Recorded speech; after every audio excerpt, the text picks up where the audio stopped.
One of the main challenges as a non-tech professional who is trying to transition into AI and data will be that you will face a scenario where you will be having scarcity, that which means probably applying for jobs or opportunities and you don't get them. And just beside you, there is another person which is actually having abundance of opportunities. That is always the case when you don't have a specific plan or you don't have a good strategy on how to secure job opportunities. And it is not only unique to you, but it's a common problem in the job market today. And this paper that I've written focuses on this, on how you can live from being someone that is not having opportunities to having abundance of opportunities. I would like to talk to you about a recent article I just released titled The AI and Data Employment Struggle. So, how you can stand out in a crowded market. Now, we know a lot of people are also transitioning to AI and data, and you will be faced with stiff competition if you're just one of the people that are transitioning to AI and data. Let me break down this article for you. So, in the introductory part, I'm just talking about everyone is out there looking for opportunities. Don't think that you're the only one trying to transition into AI and data. Even let's say founders of AI and data companies as well, they are also out there seeking for opportunities. So the job market is very, very competitive, and there is that general struggle in order to secure opportunities. And the truth is, if you are just being average, you realize that you will face this stiff competition, and you'll be asking yourself, why is it that I'm not having the opportunities?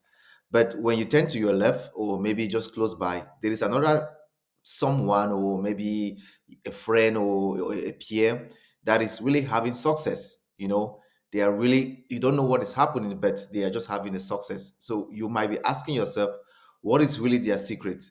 What are they doing different that you are not doing? So the goal of this paper is to help you answer those questions and to be able to secure job opportunities as much as possible. Here's a dilemma. When I talk about employment, as I've mentioned, employment is just you having some like a paid activity. If you don't have a paid activity, then you're unemployed, no matter what you're doing. It could be an individual or it could be a company. So when I talk about the dilemma of employment, the truth is you as a non-tech professional, you're hoping that you can get a job from a startup company. These startup companies as well, or any type of company, they are also looking to get opportunities from clients. So if they cannot guarantee opportunities or secure, let's say, AI and data deals, then unfortunately they cannot hire you. So that is a dilemma. You might be asking yourself, why is it that there are not opportunities? You need to understand that those people that will obviously offer you opportunities, which are the companies, they are also looking for opportunities. So there's that dilemma in employment. When I talk about the demand and supply of employment, it means, at one end you are demanding the fact that you're seeking opportunities, you are demanding employment. Why? You're hoping that these AI and data companies that you're gaining the skills to go work for them, they are the ones supplying. But unfortunately, you need to realize that there are a lot of people, there are a lot of your peers now also demanding that same opportunity you're trying to achieve. So unfortunately, the companies, the tech founders will not be able to provide everyone with enough job opportunities. That is why there is that scarcity. And in that scenario, the fact that the number of opportunities out there cannot meet up with the demand, you obviously find yourself, or some people will find themselves unemployed. So that is the thing about the demand and supply of employment. Unfortunately, or you might be thinking that, why is it that we don't have enough opportunities, or why don't we live in a society where we know they can provide opportunities for everyone? But the truth is, for any area where a lot of people are rushing towards, it's obvious that the supply will never meet up with the demand. So you need to do something very unique in order to not join the crowd, or to not join the convention that everyone is doing, so that you can really stand out unique and really have a job opportunity. And that is why I'm talking about competition versus monopoly. If you're doing everything that everyone is doing without no unique differentiating factor, then you'll be faced with stiff competition. But if you're doing something unique, you'll be alone and people will be demanding for your services. And in that case, you become a monopoly. The truth is, we all hate monopolists because you are not one. But when you're one, you enjoy the advantage of being a monopoly. So your goal should be to be a monopoly. If I've really in one of my previous articles, I've really elaborated on this opting scale job market formula, which is just something that you need to understand when it comes to data, not only in the data sector but in any other sector. You need to realize that roughly about 3% of job opportunities are out there. So, which means that these 3%, these are the things you see on job platforms such as LinkedIn, on Indeed or Glassdoor. These are opportunities that the employers have actually defined the problem, they have defined the solution, they have defined the specifications, and they are now ready to recruit. Then, in that case, they will send announcements on those platforms for you to go apply. So if you're only relying on waiting for an opportunity to be announced, then you're only accessing 3% of opportunities in the job market. So that shouldn't be your strategy. Now, the juice is when you start looking for opportunities below the 3%. So roughly about 97% of opportunities are never announced, or maybe they are still at the stage where they are preparing to be announced.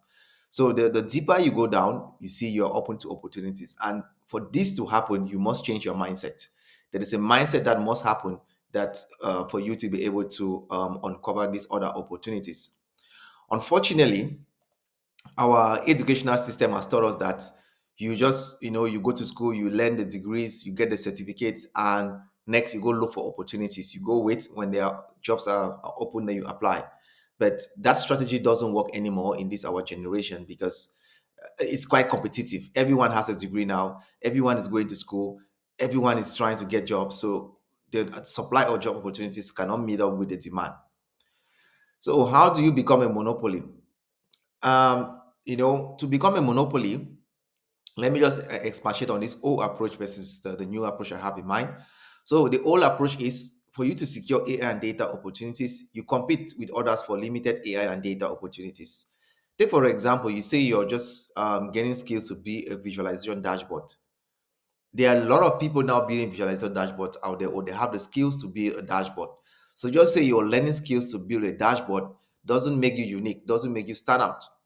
But if you're using that, if you have identified a problem and you've realized that to solve that problem, you need to use a visualization dashboard, then you're already creating your own niche because you're being problem specific.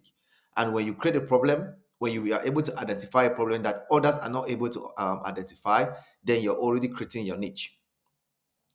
So in the article, I took some time to really explain you examples of, let's say a tech founder in this case that says he or she wants to use AI and data, use AI to streamline clinical trials in the life science industry.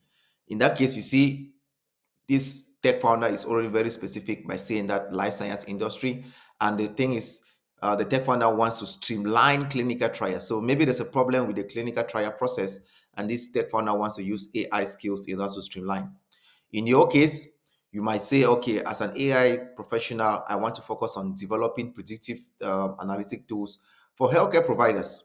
In this case, you have already selected your niche, which is healthcare providers, and you want to develop a specific data analytic tool, maybe because you have realized that these healthcare workers or providers have issues maybe with making data driven decisions. So that's why you're developing a predictive tool for them. So the goal is start by identifying a business problem that no one is looking after or no one is trying to solve. When you identify the business problem, then you now start looking for, okay, what do I really need to solve that business problem? So the whole idea is just that mindset shift, and you need to start thinking in that manner, not only waiting for jobs to be posted. So that's the whole idea. So what's the way forward? The way forward, as I've mentioned already, you need to see how you can start tapping into that 97% of opportunities that no one is going after. And in order to do so, I've said it already, you need to start identifying the business problem, identify a specific niche, trying to come up with a solution that will interest people in that specific niche. So if you are a non-tech professional trying to do so, now you already have your degree. Let's say you have a degree in finance, That is a value that you already have that most people don't have. The fact that you have a degree in finance, it means you probably understand the banking system or financial institutions or whatsoever you're trying to do with your finance degree. What you need now to do is, in that industry, what are the specific problems companies in your industry are facing? When you identify those specific problems, then using your industry knowledge, you now say, okay, maybe I need this specific skills in AI and data to solve that specific problem. That is the way you should be thinking. In order to help you, I've designed the Education to Professional Employment E2PE framework that should be able to guide you to transition into AI and data roles, and guaranteeing yourself 10 to 50% increase in salary. So you should, when you download this framework, you will benefit from, first of all, identifying specific career paths in AI and data that are suitable for your, that take into consideration your educational background and past experience. And with that as well, you should be able to identify the minimum skills. The goal is not just to learn skills as random. No, you should just learn skills that are very specific to your business case or to the problem you want to solve. That is the goal. If for you to solve a problem, you just need to learn visualization, learn only the visualization. There is no need to go start learning machine learning models that you are not going to use immediately. Then next, you might also want to gain experience. So in that framework, it's going to explain how you can gain some experience by executing projects that will solve problems faced by companies in your industry. And at the end, you should also benefit on how to position yourself in the job market so that you remain unchallenged. So you can grab a free copy of the E2PE framework. It's free. Use the link. There's a link to grab a free copy. If you are a tech founder of an AI and data consulting company, um, I do understand that there is no doubt you have the technical expertise. I guess that's the reason why you started your company, because you have identified that with your technical expertise, you can solve specific problems in your niche. So that is not the trouble. But what I've realized is, even if you're so good and you cannot, present yourself and to potential clients and really showcase the value you're bringing into the market and how you can solve their current problem better than any existing solution in the market, then at the end of the day, you will just become an average tech founder and you'll be competing with many others for the same opportunities. So in order to help you, I've also designed the brand new Graffiland Beast Innovation and Growth Marketing System. So this system will help you to guarantee yourself 2 to 5 high value AI and data deals every month without requiring investment in marketing and sales. You can also grab a free copy using the link in the article. So just to conclude, the whole goal is, you have to be looking at how you can position yourself as a monopoly. There is no need joining the crowd in order to go do what others are doing, because at the end of the day, you'll be challenged with competition. So you need to avoid competition as much as possible. And for you to be able to do that, you must be able to identify a specific problem which you can use specific AI and data skills to solve. So at the end of the day, what I want from you is create your own small AI and data world and become a monopoly. You can access this article on my website. So I'll also provide the link to the article in the video description, but you can access it on my website at graffiland.com. Then you go to non-tech professional, then Graffiland-Lewa. You should be able to access these articles. And if you really enjoyed this article, don't forget to subscribe so that whenever I release a new article, you will get access to the article immediately. And when you're done reading, I'll, I'm I would really like to know what you think about this article. So kindly review this article for me by telling me, okay, what do you think about the article? Was it insightful or not? Or maybe what are the things we need to work on, or what are the things you might want to learn more as you are transitioning into AI and data, or if you're a tech founder. Also, on my website, you can also find extra resources, articles I've written before, which are in line with what we are talking about. Thank you.